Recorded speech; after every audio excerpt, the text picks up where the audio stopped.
sou o José Paulo Fix, sou da 17ª turma da Santa Casa.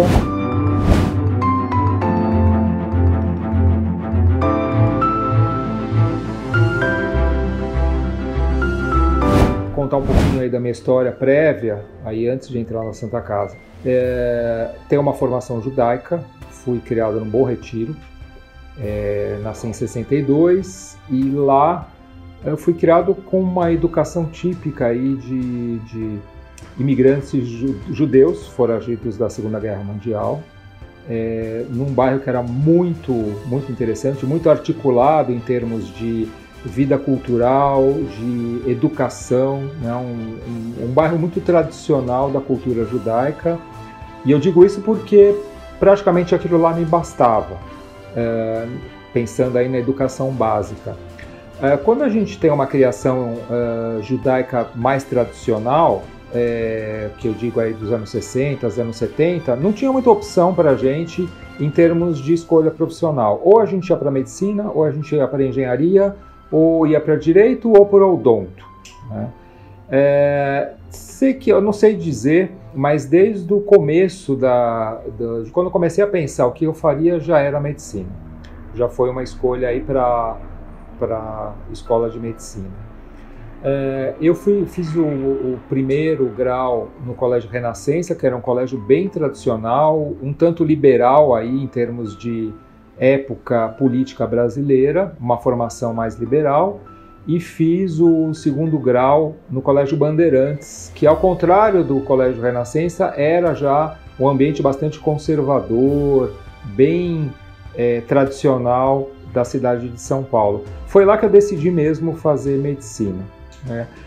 Naquela época, plena época aí da ditadura, a gente não tinha muito espaço para grandes aventuras intelectuais ou culturais. A gente estudava, né? Então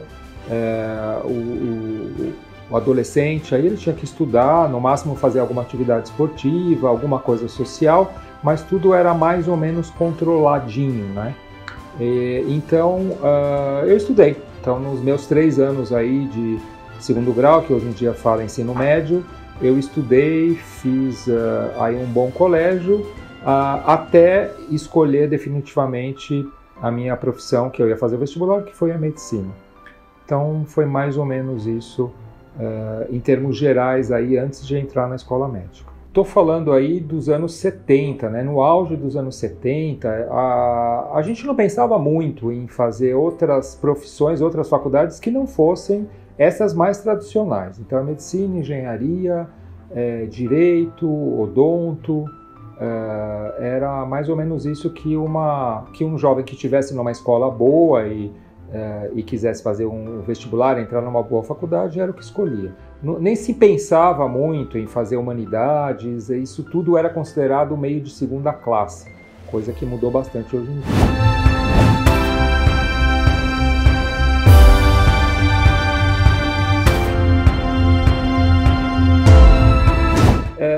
Eu acho que tem uma tradição na comunidade judaica, especialmente a comunidade judaica que fugiu da Segunda Guerra, que veio, né, depois da perseguição, da onda de perseguição dos pogroms, né, do leste europeu, e especialmente durante a Segunda Guerra Mundial e depois da Segunda Guerra Mundial, de fazer profissões que a gente pudesse adquirir conhecimento e pudesse andar com esse conhecimento caso a gente precisasse fugir.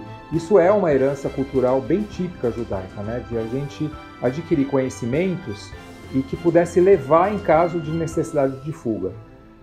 E a medicina é uma delas. É tradicional a medicina na cultura judaica, especialmente essa que é decorrente aí desse nomadismo provocado pelas guerras, né? De estudar alguma coisa que você possa aprender, utilizar como ferramenta profissional, mas também que você possa levar em caso de necessidade de fuga sem obrigatoriamente você ter muitos instrumentos, né? Então, profissões que você possa adquirir conhecimento e utilizá-lo seja onde for, isso é algo cultuado pelas tradições judaicas aí mais ligadas a essa época de perseguições. Por exemplo, quando a gente pensa no músico de uma orquestra sinfônica, a gente vai ver que tradicionalmente tem muito instrumentista judeu do violino, porque o violino é um instrumento pequeno que era fácil de levar em caso de uma necessidade de fuga. É muito difícil você ver um cellista, né, ou um contrabaixista dessa época aí, que a gente fala de época de fugas, quando a gente trata da comunidade judaica. Então, era mais ou menos tradicional você ter médicos na comunidade judaica. Toda a família tinha médicos, isso acho que é algo que se mantém até hoje com uma certa tradição. Se a gente pensar na grande migração na Idade Média provocada pela Inquisição, né, quando a Isabel de Castela ela expulsou os judeus da Espanha, boa parte deles eram médicos, né? Isso era uma tradição na Europa ibérica, o judeu médico, que era conselheiro de reis, que tinha uma boa posição na comunidade, bem inserido, né, na comunidade, mesmo na comunidade cristã, católica, ou até mesmo ainda na época dos muçulmanos dominando a Europa, os judeus conviviam muito bem e muitos deles tinham posições de médicos ou que eram considerados os médicos da época. Isso mudou durante o decorrer dos séculos, né? Eu acho que isso foi incutido em mim. Eu nem me perguntei muito assim, por que a medicina. Eu tinha uma simpatia enorme pela profissão e fui estudando, meio que naquela nuvem que a gente vivia, né, de muito pouco contato com a realidade, com a dura realidade que o Brasil tinha na época, muito pouco acesso à filosofia, às humanidades. Isso não era dado na escola, era meio que proibido, tinha aquela coisa de proibir filmes e proibir peças, tudo era muito complicado, mesmo músicas eram proibidas, então a gente vivia com certo medo e quando você escolheu uma faculdade a gente procurava um certo conforto, alguma coisa que desse uma proteção em termos dos perigos que existiam na época, que era medo, né? Praticamente traduzido pelo medo. Então isso para mim foi uma coisa que eu não me questionei, né? Talvez eu entrei um pouco cedo demais na escola, eu entrei com 5 para 6 anos no primeiro ano, então eu ia meio que estudando, eu ia levando isso, né, até a chegada da escolha obrigatória em relação à faculdade que eu ia prestar. E a medicina ela entrou de uma maneira muito suave, assim, como escolha.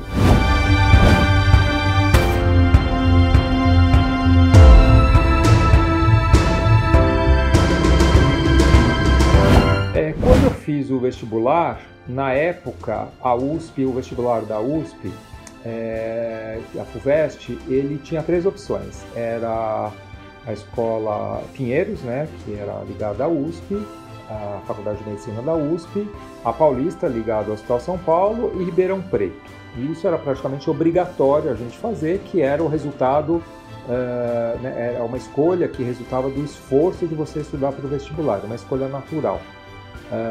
E eu tinha uma enorme simpatia pela Santa Casa. Eu morava no Bom Retiro e frequentava muito o centro de São Paulo por causa dos cinemas. Eu era louco por cinema. Desde pequenininho eu ia muito ao cinema. Então aquela região do Largo do Aroche eu frequentava muito, eu ia muito às matinês e depois, quando eu tive certa independência para ir ao cinema, comecei a ir ao cinema, mesmo filmes adultos eu me metia ali, ia com 14 anos eu já ia ao cinema. E eu conhecia a Santa Casa, eu gostava daquele prédio da Santa Casa, eu tinha uma admiração pelaquela construção da Santa Casa que me lembrava muito um castelo medieval, né? Eu brincava que aquilo lá parecia um tantinho da Europa medieval no meio de São Paulo. Então eu já tinha um certo enamoramento arquitetônico com a Santa Casa. No terceiro ano do segundo grau, a gente começa a fazer uma pesquisa natural de que escola que você vai, qual vai ser a primeira opção, qual vai ser a segunda opção, enfim. A Santa Casa, quando eu comecei a pesquisar, me pareceu uma faculdade que era formatória. Isso eu já sabia na época. Eu queria algo que formasse, que me pegasse pela mão. Eu sabia que eu ia sair do Bom Retiro, mesmo que eu estudei no Bandeirantes, a minha vida continuava no Bom Retiro. Porque o Bandeirantes era um colégio de estudos, né? Não era um colégio de ambientação social. Então eu pegava o metrô recém-inaugurado na estação Tiradentes às 6h30 da manhã e descia muito próximo ao Colégio Bandeirantes na estação Paraíso e voltava para casa, ia estudar, ia fazer algum esporte, no fim de semana ia ao clube, frequentava alguns movimentos sociais judaicos da época que eram bastante conhecidos no Bom Retiro, tinha uma vida social ainda muito ligada à época da escola judaica, enfim, estava nesse ambiente de transição social e eu sabia que eu ia sair daquilo lá. E o Colégio Bandeirantes ele não proporcionou socialmente uma saída para a vida que eu tinha no Bom Retiro. Eu continuei tendo a vida de um judeu, descendente de judeus, no Bom Retiro. Eu gostava muito daquilo, eu achava muito bacana, me identificava muito com aquilo. Quando eu fui prestar medicina, eu falei, eu quero um lugar que eu tenha certo conforto para eu poder sair dessa minha vida protegida aqui no Bom Retiro. Eu me lembro muito bem disso, era uma coisa muito bem pensada. Tanto é que na FUVEST eu entrei em Ribeirão, né? E eu nem pensei em ir para Ribeirão, né? Porque eu falei com meu pai, pai, vamos fazer as contas, se eu tiver que ir para Ribeirão, alugar um apartamento ou morar numa república e tiver gastos, vai ser mais ou menos o que vai custar a Santa Casa. Você topa me financiar o estudo aqui? Ele falou, lógico. Tanto é que ele foi comigo no dia da matrícula, estava lá comigo no trote. Então, assim, a escolha pela Santa Casa, além desse enamoramento pela estrutura arquitetônica, uma certa simpatia pelo local, quando eu comecei a fazer as pesquisas, eu tive logo essa dica aí das pessoas que eu perguntava, de médicos ou de pessoas que estavam fazendo a Santa Casa, que eram da comunidade judaica, o que era a Santa Casa, e todo mundo falou muito bem, né? Tinha muito médico da comunidade judaica que tinha feito a Santa Casa. Então tinha pediatras e ortopedistas, então eu lembro que eu fui falar com alguns deles tal, e as informações que eu tive foram as melhores. Então também a entrada na Santa Casa ela foi de uma maneira muito suave, foi muito bem escolhida, foi muito tranquila. Eu entrei de cara, eu não fiz um ano de cursinho, entrei do terceiro ano direto e comecei a frequentar a Faculdade de Medicina.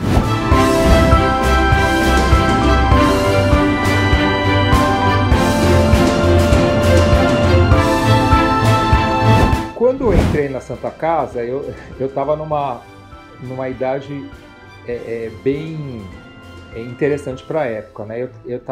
Eu entrei com 16 e comecei com 17 anos na faculdade, né? Então, eu nem sabia quem que eu era, né? Eu entrei na Santa Casa sem me reconhecer. Eu estava em pura transformação de um adolescente, entrei naquele ambiente completamente adulto, em que meus colegas todos eram muito grandes. Eu ficava pensando, nossa, será que tá certo isso, né? Eu acho que eu sou tão jovem para esse ambiente, mas tudo bem, vou encarar. Então foi um choque cultural. A primeira coisa que eu me lembro, né, era ver os meus colegas, né, os homens de barba, aquelas mulheres, né, pareciam mulheres mesmo. Eu tinha acabado de sair do segundo grau, que era uma garotada assim, né, todo mundo meio adolescente. E quando eu entrei na Santa Casa, eu falei, meu Deus, eu estou num ambiente de adultos, né? Foi muito chocante aqui.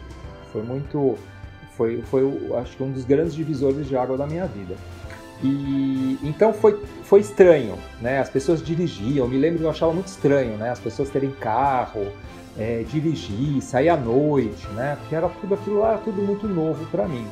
Então, ao mesmo tempo que foi estranho, eu abracei a ideia, né, de começar a me lançar na vida, de começar a fazer turma, de sair, de viajar, né, de viajar com os amigos. Era tudo muito novo para mim.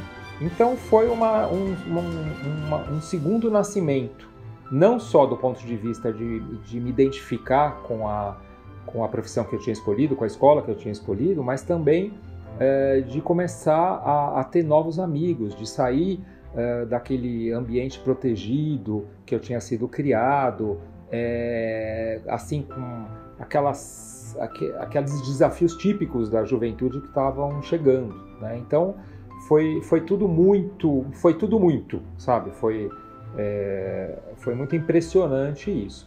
E aí a faculdade começou a cobrar, né? Aí os estudos e aquela coisa de intensidade, o dia inteiro também, que era uma coisa muito nova, né? A Faculdade de Medicina da Santa Casa, ela era muito exigente, sempre foi muito exigente, e então tinha isso, de passar o dia inteiro na faculdade, de começar as amizades, namoros, tal, e foi aí que a vida social praticamente iniciou de verdade na minha vida. Concomitante a isso, também tinha o estímulo do centro de São Paulo, dos cinemas especialmente, que se manteve, né? Como eu morava muito perto da faculdade, acabava a aula por volta lá das 5 da tarde e eu ia para o cinema. Então aquilo lá tudo continuava muito amigável para mim, um ambiente muito amigável. Isso foi durante a faculdade inteira, os 6 anos de faculdade.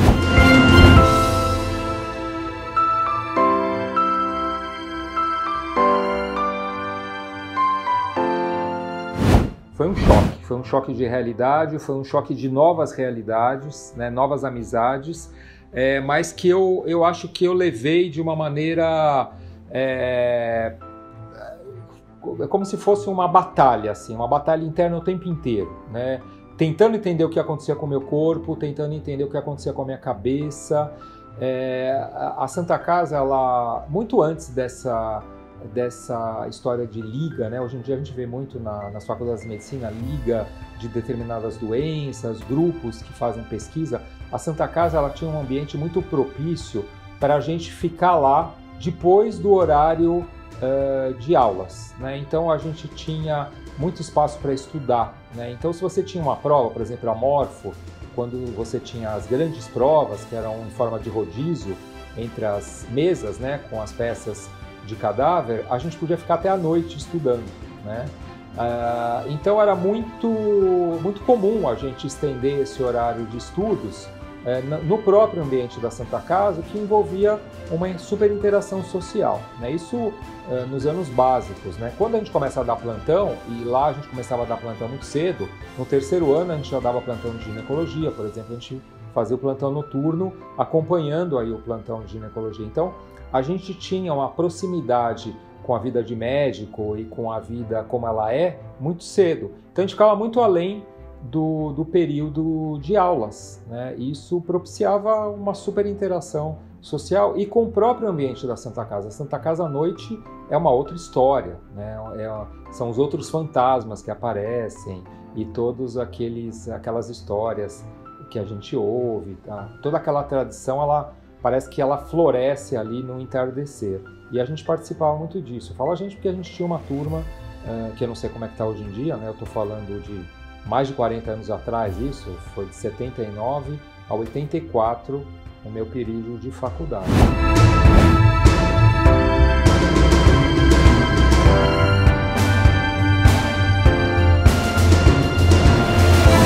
Assim como eu escolhi a medicina, eu escolhi com a mesma suavidade, com a mesma tranquilidade, eu escolhi a psiquiatria. O que me fez escolher a psiquiatria? Primeiro, o meu pai, ele fazia faculdade, ao mesmo tempo que eu fazia medicina, meu pai fazia psicologia. Meu pai tinha um comércio no Bom Retiro e ele decidiu mudar de vida. E ele entrou exatamente no mesmo ano que eu entrei na medicina, meu pai entrou na psicologia. Então eu tinha na minha casa um ambiente de estudos que era efervescente. Eu com a minha turma estudando medicina e meu pai com a turma dele, bancado pela minha mãe, que minha mãe trabalhou muito pelo meu pai na época, para o meu pai poder estudar. Meu pai estudava à noite na faculdade de psicologia, durante o dia ele tinha o comércio dele, ele tinha também os amigos dele que estudavam psicologia. Aquele ambiente efervescente na minha própria casa, ele me fez voltar para esses estudos, os estudos da mente, os estudos aí ligados ao psiquismo. Aquilo lá me influenciou bastante. Junto com isso, na Santa Casa, o Departamento de Medicina Social, ele passou a ser um abrigo para mim, né? Eu me identifiquei muito com as matérias de medicina social. Primeiro que no Departamento de Medicina Social a gente tinha um respiro em relação à pressão que a faculdade exercia sobre nós em termos de demanda, né? De ter que estudar, e provas, e toda aquela história comum de escola de medicina. A medicina social ela tinha matérias que eram muito mais próximas às humanidades E eles eram uma espécie de abrigo mesmo, né? Eles abriam as portas, você podia ir lá, se você levava lanche para comer, você podia ir lá, podia usar o banheiro. As aulas eram muito abertas, todo mundo deixava a porta aberta, se você gostava de um professor, você ia conversar. Além disso, tinha um ambiente político muito liberal, né? A medicina social, na época que o professor Guedes era o chefe. Então eu frequentava muito esse ambiente da medicina social, além da obrigação curricular. Então tinha grupos de estudos, e um dos grupos de estudos foi de psiquiatria, com o professor Carlos Alberto Saad, que começou muito cedo na faculdade. E ali eu comecei a ter contato com a psiquiatria via medicina social, e depois fiz estágios voluntários em unidade básica de saúde, no Centro de Escola Barra Funda. Enfim, eu tive todo um contato com a psiquiatria que foi desde o começo da faculdade. Eu gostava muito de cultura, gostava muito de cinema, de música. Então acho que foi toda uma ligação que começou com essa articulação entre a medicina, a cultura, as humanidades e a psiquiatria. E eu fui levando isso durante a faculdade, e na hora de escolher para onde eu ia prestar, prestei para a psiquiatria, com um soluço muito tentador que foi a cirurgia. Quando eu fiz o internato, que eu fui para o pronto-socorro, eu comecei no pronto-socorro, na cirurgia, eu fiquei completamente apaixonado pela cirurgia, por aquele ambiente tenso, aqueles plantões lotados que o pronto-socorro tinha. Eu me apaixonei pela cirurgia, mas acabou ali mesmo, no próprio estágio da cirurgia eu resolvi aquilo lá, guardei com muito carinho aquela passagem, mas acabei decidindo pela psiquiatria. Mas o pronto-socorro, a passagem pelo pronto-socorro ficou na minha cabeça.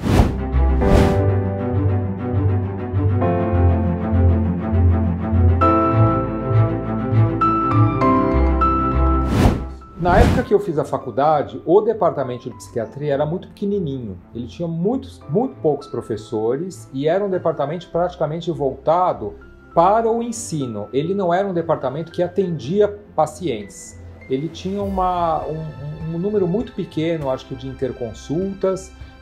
Os estágios de enfermaria psiquiátrica não eram na Santa Casa, eram em unidades públicas. Enfim, a gente não tinha uma experiência da psiquiatria na formação de psiquiatria dada pela Santa Casa na época. Era um departamento ínfimo, né? Tanto é que eu não fiquei lá. Na época até teve uma agitação política que eu participei, enfim, mas não era um departamento muito atraente para a gente permanecer na Santa Casa. Tanto é que eu fiz residência no Hospital do Servidor Público Estadual em psiquiatria, e depois eu voltei para a Santa Casa, para a psiquiatria da Santa Casa, mas na época da faculdade não era atraente. Esse espaço da psiquiatria, que era uma psiquiatria alternativa ao currículo da Santa Casa, era muito atraente, muito efervescente, mas era uma turma grande, que juntavam vários anos da faculdade, que surgiu como um universo paralelo ao meu próprio ano.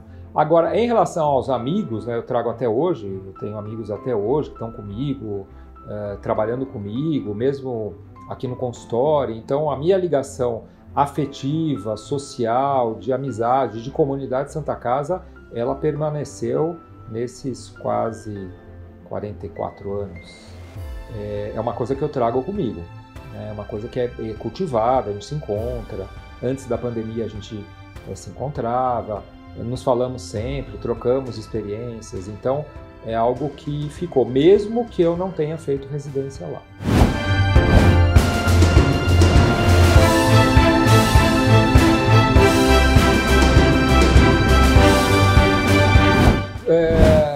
Quando eu entrei nessa casa, eu não sabia absolutamente nada de política, eu não sabia nada do que acontecia no Brasil. Estou falando de 79, que coincidiu com o governo Figueiredo. Começou o governo Figueiredo em 79 e foi o período daquela abertura lenta. A Santa Casa ela tinha uma coisa muito peculiar, né, nessa época. O conservadorismo político ele convivia com uma abertura, uma visão liberal da sociedade ao mesmo tempo. Então você tinha... Geralmente eram os representantes da cirurgia naquela época, que eram aqueles aquele pessoal mais conservador do ponto de vista político, né? E o pessoal da medicina social, que eu acho que eram os mais representativos, alguns da clínica, eram as pessoas mais liberais, né? Naquela época, esse jogo entre uma formação mais conservadora, um pensamento mais conservador, até de direita, que a gente vai aprendendo na época, no bom sentido, né? Não estou falando da direita aliada à ditadura, nada disso. Estou falando de uma direita muito bem esclarecida, que tinha a ver com o posicionamento do médico na época, de valores, junto com essa convivência pacífica, com uma visão política mais liberal, fez muito bem para mim, né? Então eu tinha grandes amores, né, no campo conservador e grandes amores nessa experiência liberal. Então isso foi muito importante para a minha formação como ser humano. O primeiro ano da Santa Casa eu entrei com uma greve, foi uma das primeiras grandes greves da Faculdade de Medicina, foi em 79, que foi contra um reajuste de mensalidade. Aquilo lá tomou um vulto enorme, né? Então mobilizou todo mundo, criou-se conselhos de colegas, de alunos, participação, muita reunião, muita assembleia.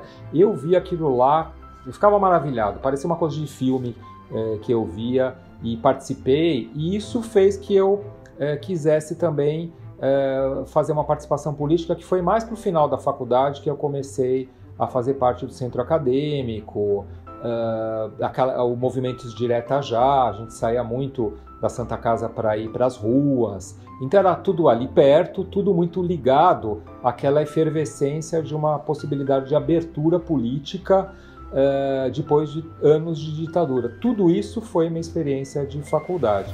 Eu participei do centro acadêmico, eu era mais de centro, né? Não era de uma esquerda naquela época muito doida, e gostava muito desses valores conservadores da Santa Casa. Então acho que participei de uma maneira assim, bem centro, né?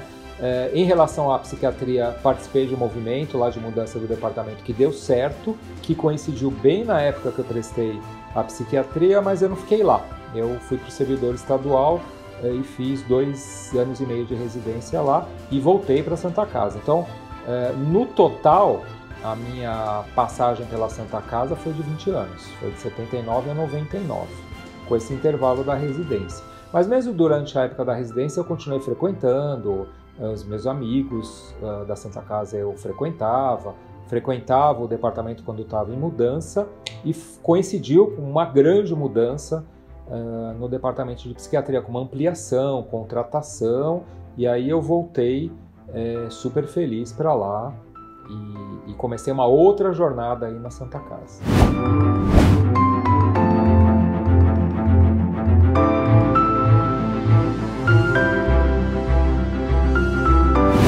Tinha alguns espaços da Santa Casa que eram clássicos, né?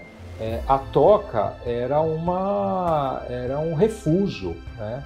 Era um local assim. Primeiro que tinha aquela que era uma lanchonete encravada na natureza. Tinha uma coisa assim, né? Tinha aquelas árvores, então um espaço, né, extremamente de sustentabilidade, como a gente fala hoje em dia, né? Você comia ali debaixo das árvores maravilhosas, flores e pássaros, então tinha esse ambiente muito gostoso.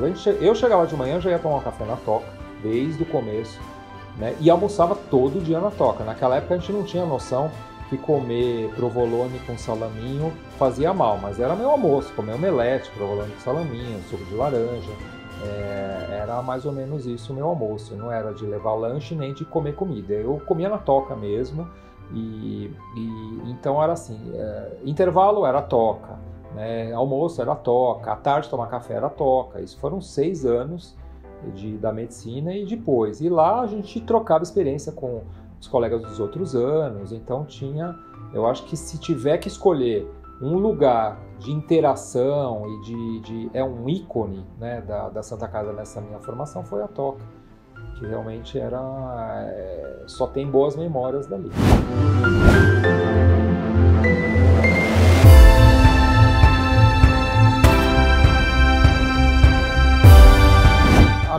O começo da minha vida profissional, ela está totalmente ligada à Santa Casa ainda, né? Porque quando eu acabei a residência, no finalzinho da residência eu já fui trabalhar no Hospital Pinel, um hospital psiquiátrico em Pirituba, público, que estava em reformulação pela democratização brasileira, ou seja, entrou o governo de Franco Montoro, que era um governo muito mais liberal do que o anterior, e que o governo de Franco Montoro propôs uma abertura dos hospitais psiquiátricos, uma revisão dos casos e uma abertura. Eu fui trabalhar lá à tarde e de manhã na Santa Casa. Então, o começo da minha vida profissional ele foi baseado nessa divisão, mas que na verdade logo virou uma coisa só, né? Eu fui trabalhar tanto no Pinel, no Hospital Pinel, quanto na Santa Casa. Eu trabalhei com meu colega Marcelo Feijó de Mello, que também fez psiquiatria comigo, e a gente começou além de trabalhar juntos lá no Pinel, a gente começou a fazer uma política de aproximação com a Santa Casa, né?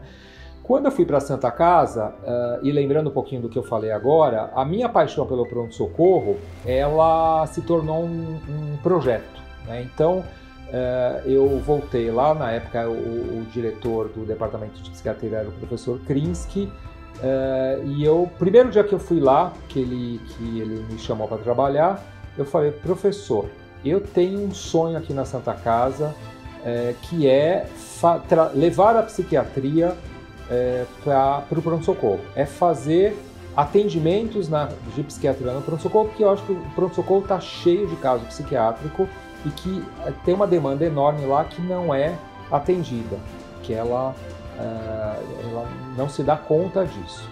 Ele falou: olha, se você quiser fazer articulação, vamos ver no que dá. Eu fui falar com o Dr. Valdir Golin, que era o chefe do pronto-socorro, por quem eu tinha um afeto enorme e um agradecimento muito grande pelo período que eu passei no internato. E ele falou: olha, eu tô achando meio estranha a sua proposta, mas se você quiser, você vem e a gente vê o que rola. E deu absolutamente certo. Eu passei a fazer parte da equipe de clínica, passava visita com ele todos os dias 7h30 e comecei a atender os casos de psiquiatria que eram encaminhados para um atendimento inicial que ninguém sabia muito bem o que eram. Eram casos de alcoolismo, de intoxicação. Na época se falava muito em DNV, que eram quadros de ansiedade, conversivos, enfim, tinha toda uma cultura assim, de casos psiquiátricos no pronto-socorro, e eu comecei a atender por conta própria, lógico, pelo departamento de psiquiatria, mas comecei a fazer atendimentos. Isso rapidamente evoluiu para trazer residentes da psiquiatria para o pronto-socorro. Muito mais rapidamente ainda evolui para plantões noturnos que eu dava supervisão, porque não tinha como contratar profissionais para supervisão, e o pronto-socorro ficou o dia inteiro. Então os residentes tocavam durante o dia e à noite eu dava supervisão de BIP, né? E que eu acabei desistindo e ligava para minha casa mesmo, e eu atendia durante a noite porque não tinha como dar supervisão de outro jeito.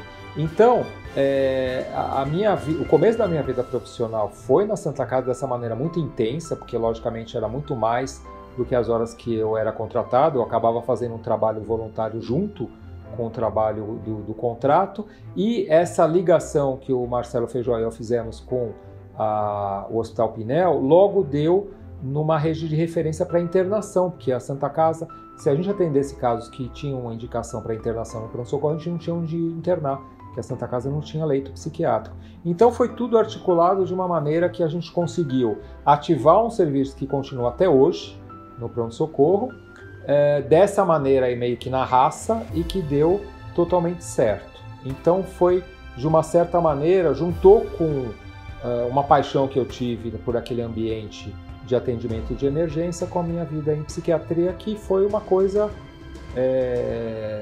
inédita, até para o que eu tinha pensado em fazer da minha carreira. E depois isso permaneceu, fiquei lá muitos anos, e o serviço acabou ficando totalmente profissional.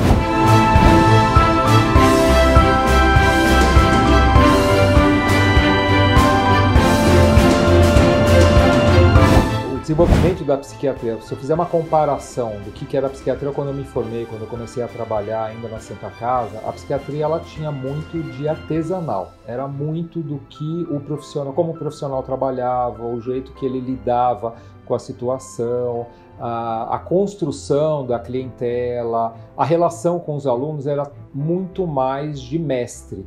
Isso na psiquiatria mudou completamente. A partir dos anos 80, os estudos de neurociência, as pesquisas feitas no campo da psiquiatria com medicação, com descobertas de circuitos cerebrais, avanço das psicoterapias, pesquisas com psicoterapias, tudo isso foi muito rápido e isso trouxe a psiquiatria para o mapa da medicina de uma maneira geral. A psiquiatria era uma cadeira um tanto de pessoas ditas meio cabeça e passou a fazer parte da medicina como uma especialidade tão importante quanto outra qualquer, com tecnologias específicas, medicações específicas, uma discussão muito efervescente de diagnósticos e chegamos até hoje em dia com a Covid, com a pandemia de Covid, né? Em que a psiquiatria de novo volta à tona como uma grande aliada tanto aos quadros de Covid quanto às sequelas da Covid, né? Sabe-se que 30% das pessoas acometidas pela Covid-19, mesmo que não tenham quadros graves, podem ter alguma repercussão em termos de patologias psiquiátricas. Então, a psiquiatria chega a esse momento, né, em 2021, ainda em plena pandemia aqui no Brasil, com esse desafio de destrinchar os quadros decorrentes da Covid-19. Então a gente tem aí precipitações de demências, quadros de ansiedade, quadros depressivos, luto traumático, além dessa ideia de patologias psiquiátricas como processos inflamatórios crônicos. Então tudo isso é muito novo para a psiquiatria, que se mostra novamente, assim como essa explosão aí nos anos 80, como uma grande aliada à medicina, especialmente nesse momento histórico aí dessa grande pandemia.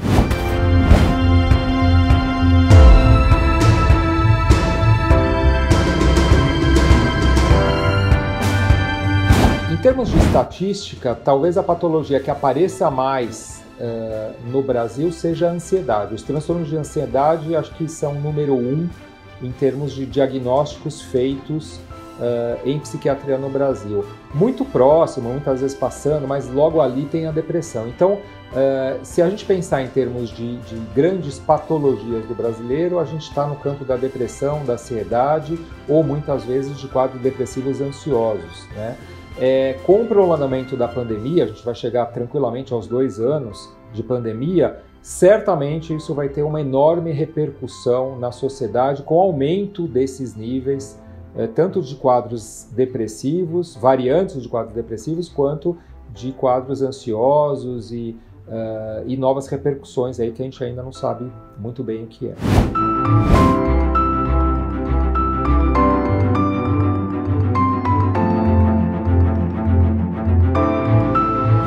E eu tenho um projeto novo, né? Quer dizer, na verdade é uma articulação de um projeto que eu trouxe durante a minha vida inteira e que agora eu quero que se transforme em realidade. De uma certa maneira ele foi antecipado pela pandemia, né? Como eu disse, desde o comecinho aí,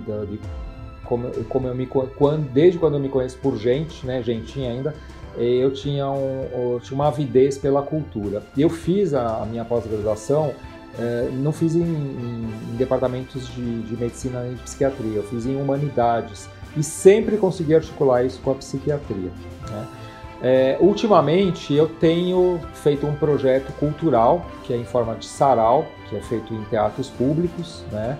Há 4 anos eu tenho um projeto com pessoas maravilhosas, o Andres, que também é psiquiatra, e pessoas da área cultural, que é de discutir a psiquiatria através da cultura, né? Então, agora eu vou tentar tornar esse sonho mais real ainda com uma sede, um centro cultural, que vai ser um local de abrigo de manifestações culturais ligadas à psiquiatria, ao psiquismo, ao psi, né? Então, esse é o meu projeto aí de aposentadoria. Para aposentadoria, que é continuar trabalhando, né? Atualmente eu sou vinculado ao Hospital São Paulo, Escola Paulista de Medicina, faço pesquisa lá, dou aulas lá, mas tenho esse grande sonho de juntar, articular de vez, né, de uma maneira mais organizada e que todo mundo tem acesso a isso, a população tem acesso a isso, essa articulação entre a cultura, as artes e a psiquiatria.